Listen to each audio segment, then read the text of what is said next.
एक विद्वान ने बहुत अच्छी बात कही है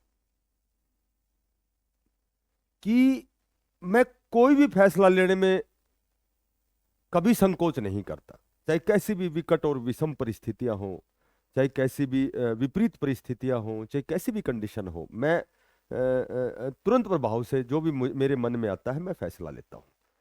और मेरा फैसला बहुत सही भी ना हो तब भी मैं उसे सही सिद्ध करने के लिए उस दिशा में प्रयास करता हूं। और मैं कभी जीवन में असफल नहीं होता, या तो मैं जीतता हूं और या मैं सीखता हूं। नमस्कार प्यारे बच्चों, देखो बहुत अच्छी अपडेट है, बहुत लेटेस्ट अपडेट है। एचएसएससी की एक बहुत बड़ी भर्ती का नोटिफिकेशन जो है, बहुत लंबे समय से जो बच्चे इंतजार कर रहे हैं। तो देखो क्या होता है कि एचएसएससी जो आयोग है, जो सी और डी ग्रुप की भर्ती है, वो एचएसएससी आयोग द्वारा कंडक्ट करवाई जाती है। और जो ग्रुप ए और बी की है वो एचपीएससी द्वारा। तो एचएसएससी में लगभग जो तैयारी है वो कंप्लीट हो चुकी है।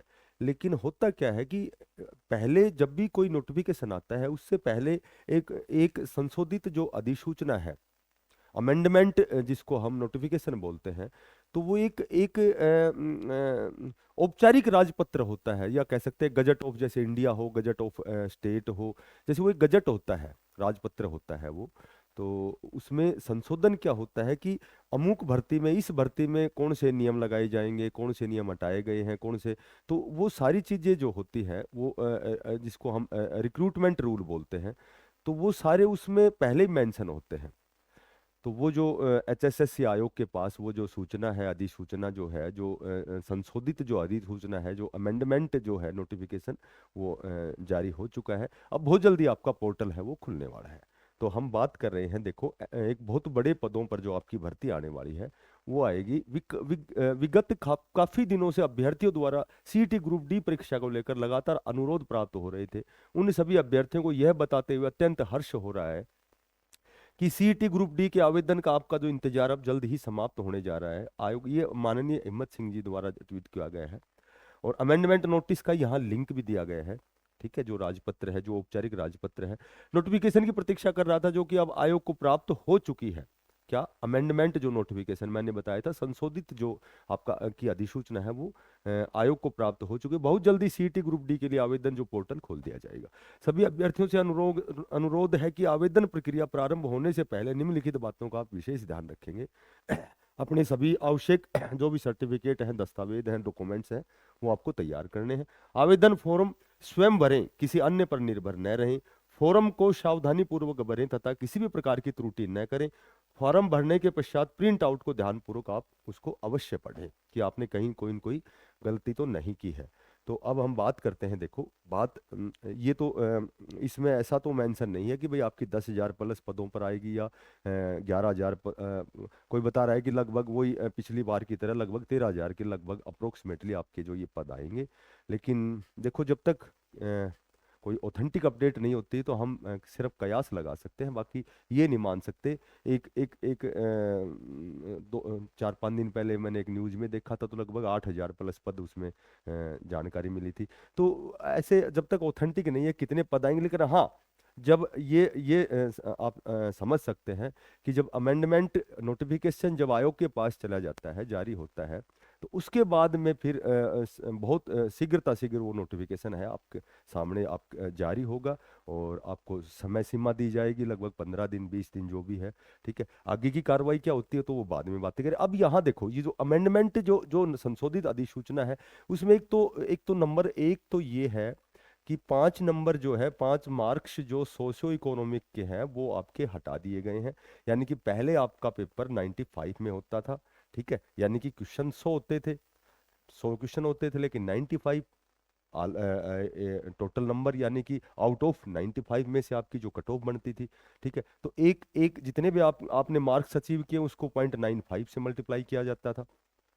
और अब की बार जो संशोधन के तहत ये 5 मार्क्स हटाए गए हैं, तो 100 क्वेश्चन और आपके वही 100 क्वेश्चन और 100 नंबर।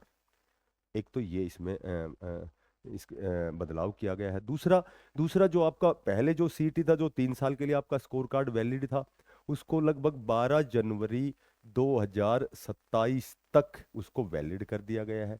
ठीक है, वैलिड कर दिया गया है। तो जहां आपके 95 आउट ऑफ 95 में से जो जितने भी आपके नंबर थे, तो उसको कन्वर्ट किया गया है मल्टीप्लाई 100 करके, यानी कि 100 में से आपकी एक लिस्ट जारी होगी कि आपके 95 में से यदि आपके 57 नंबर हैं तो 100 में से आपके 60 नंबर होंगे, यानी कि 57/95 और मल्टीप्लाई 100। तो वहाँ आपके, तो ये आपकी जो है कन्वर्ट करके 100 में, और फिर आपकी लिस्ट जारी होगी। और 2027, अब यहाँ देखो, यहाँ मैंने एक चीज लिखी है कि कितना नुकसान और कितना फायदा। देखो यहाँ यहाँ आप समझना मेरी बात, जहां तक मैंने अध्ययन किया है। तो फायदा और नुकसान की जब हम बात करें, देखो फायदा और नुकसान। अब यहाँ चूंकि चूंकि मैं एक बात और बताता हूँ कि आपका जो एग्जाम पैटर्न है वो तो एज इट इज वही है, पहले वाला ही है जो सीईटी बेस पे था। सीईटी में जो मैथ, रीजनिंग, हिंदी और इंग्लिश 15-15 मार्क्स के थे, तो उसमें से मैथ तो एज इट इज 15 का ही है, लेकिन जो वो बाकी जो तीन है, रीजनिंग, हिंदी और इंग्लिश, 15-15 में से उनको 10-10 नंबर का करके उनमें से 5-5 नंबर डिडक्ट करके 15 नंबर का इसमें एक्स्ट्रा साइंस है। बाकी एज इट इज सारा वही है। वही 15 नंबर में आपकी जीके जीएस है, वही आपकी हरियाणा जीके, वो सारी चीजें एज इट इज है। ठीक है। तो अब यहाँ देखो बात करते हैं फायदा और नुकसान की। फायदा और नुकसान, अब मैं बात करूं फायदा। फायदा फायदा क्या है इसमें, नुकसान क्या है। फायदे, दो फायदे हैं। पहला फायदा, बहुत जल्दी आपकी 4,000 प्लस पदों पर जो वेटिंग लिस्ट आएगी, तो उसमें जो टॉप स्कोरर जो बच्चे हैं वो यहाँ से निकलेंगे इस 3 साल वाले जो 2027 तक जो आपका जो स्कोर कार्ड है वो कंसिडर किया गया है। तो इसमें से जो अच्छे स्कोर वाले बच्चे 4,000 के लगभग निकलेंगे। अच्छा जी। दूसरा जो फायदा है कि एक सीईटी पॉलिसी के तहत जो सी ग्रुप में जो कैंडिडेट ऑलरेडी या तो लगा हुआ है वो तो डी में आएगा ही क्यों, पहली बात तो ये है। और अब जो सी ग्रुप की जो भर्ती होगी, चाहे वो पेंडिंग ग्रुप वाली हो, चाहे हरियाणा पुलिस हो, चाहे वो स्टेनो हो, वन विभाग में हो, या फिर स्टाफ नर्स हो, एमपीएसडब्ल्यू, यानी कि अब जो भी पद सी ग्रुप के जो भी भरे जाएंगे, तो वो वहाँ सी ग्रुप में जो भरे जाएंगे उसके बाद में वो डी ग्रुप में तो आएंगे नहीं। तो पहले यदि सी ग्रुप की भर्ती होती है तो फिर डी ग्रुप को मैक्सिमम बेनिफिट होता है। बाकी बाकी सी ग्रुप से डी ग्रुप में आना बिल्कुल स्कोर जो है वो जीरो होगा, और जाहिर सी बात हो सी ग्रुप वाला डी में आएगा भी नहीं। पर यहाँ सी ग्रुप की भर्ती यदि पहले होती है, अगर पहले, हालांकि पिछली बार डी ग्रुप की भर्ती पहले हुई थी, तो संभावना तो यही है जिस हिसाब से ये जो आपका अमेंडमेंट जो नोटिफिकेशन जारी हुआ है, तो पहले डी ग्रुप की ही भर्ती भी हो सकती है पहले की तरह। तो ये तो देखो आगे की बातें हैं। बाकी नुकसान ये होगा कि फिलहाल फिलहाल 70 प्लस जो बच्चे हैं, जो पिछला जो सीईटी डी ग्रुप का हुआ था उसमें 70 प्लस बच्चे बहुत ज्यादा है। तो जाहिर सी बात है उन बच्चों को तो कंसिडर किया जाएगा, 2027 तक तो उनका स्कोर कंसिडर किया जाएगा। अब मान लीजिए पिछली भर्ती में किसी बच्चे के 70 नंबर हैं और अब की बार उसके आ गए 65 नंबर, तो अब जहां तक मैं समझता हूँ उसका स्कोर 70 माना जाएगा, क्योंकि वो तो माना गया है 3 साल के लिए 2027 तक। तो कहने का मेरा मतलब है कि यहाँ एक थोड़ा सा नुकसान ये हो सकता है। नुकसान तो क्या कहेंगे, क्योंकि उन बच्चों ने भी मेहनत की है, तो उनकी तो गलती नहीं है, उन्होंने मेहनत करके वो अच्छा प्रयास करके और अच्छे मार्क्स अचीव किए। पर नुकसान का मतलब यह है कि जो नया बच्चा है उसको कहीं ना कहीं ज़्यादा मेहनत मशक्कत करनी पड़ेगी, क्योंकि उनका जो स्कोर, जो 70 प्लस वाले जो बच्चे हैं, तो 70 से तो ऊपर कट ऑफ जानी जानी है जर्नल की, जहां तक मैं समझता हूँ। पिछली बार भी बहुत हाई फाई थी। ठीक है। तो यदि पहले सी ग्रुप की भर्ती होती है तो है डी ग्रुप को मैक्सिमम बेनिफिट, और यदि डी ग्रुप की होती है तो वही फिर कट ऑफ आपकी ज़्यादा रहेगी। ठीक है। और क्योंकि डी में जाने के बाद फिर वो सी में भी अप्लाई कर सकते हैं, अपर लेवल पे आप जा सकते हैं, डाउन आप नहीं आ सकते। तो कहने का मेरा मतलब ये है कि 3 साल जब स्कोर कार्ड वैलिड है, तो यहाँ कहीं न कहीं तैयारी आपको बहुत अच्छे लेवल की करनी पड़ेगी, क्योंकि उनका स्कोर तो 3 साल के लिए वैलिड है। तो बहुत जल्दी आपका नोटिफिकेशन आने वाला है। जो साथी नए हैं चैनल को जरूर सब्सक्राइब करना। और वो कहते हैं कि टूटने लगे हौसला तो ये याद रखना, टूटने लगे हौसला तो ये याद रखना, बिना मेहनत के तख्त ताज नहीं मिलते, और ढूंढ लेते हैं अंधेरों में मंजिल अपनी, जुगनू किसी रोशनी के मोहताज नहीं होते।